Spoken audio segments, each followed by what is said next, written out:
For most of us, these bizarre, otherworldly shapes are strangely beautiful. But the world's best aging researchers see something entirely different. They see the answer to possibly the most important and complex question of all time.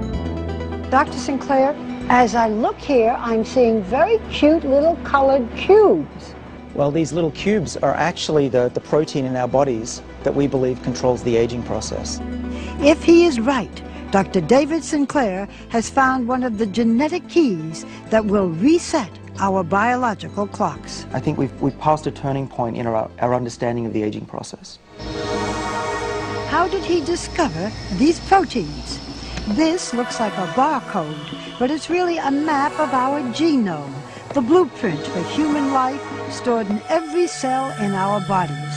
A few of these genes play a key role in the speed at which our cells age. Dr. Sinclair randomly tested tens of thousands of cells, searching for the chemical that would activate those genes. We found them by accident.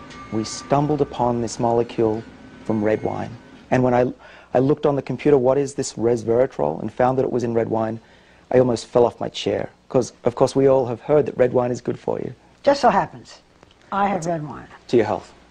How much of this would I have to drink to really make a difference? Well, our experiments tell us probably about 1,000 bottles a day. So that was not the solution. Dr. Sinclair then went back to the lab and found a way to make resveratrol 1,000 times more potent. So what does it do in the body? Well, what we have discovered is that resveratrol works on a gene which is called SIRT1, and this is a gene that controls the aging process. Resveratrol seeks out that gene and switches it on. And with that gene activated in the mouse on the right by a high dose of resveratrol, she quickly turned into a mini Olympian, running twice as far as the untreated mouse on the left. And they were eating a high-fat diet, a fatty diet, and they lived just as long as a lean, healthy mouse, which means that they didn't get heart disease, cancer, even osteoporosis, and they lived 30% longer. Can you do this in humans? We have the same exact gene, and we think that resveratrol could have similar benefits in people.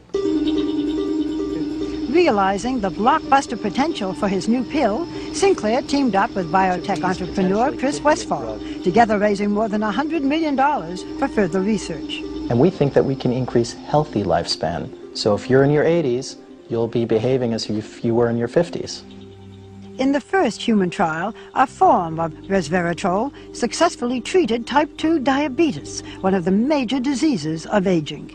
If everything goes very well, we will seek regulatory approval from the FDA in the next 5 years. I think a lot of people will say you're raising expectations. This can't possibly happen. My answer to that is, I agree, but it's true. What else can I say? Aging is really a set of diseases, and if we slow them down and cure them, people will live longer, healthier lives. And you're talking especially now about diabetes and Alzheimer's? So the major killers of Western society are exactly the diseases that should be able to be treated with the drugs we're developing. Well, you know what, Doctor? Cheers. To the future.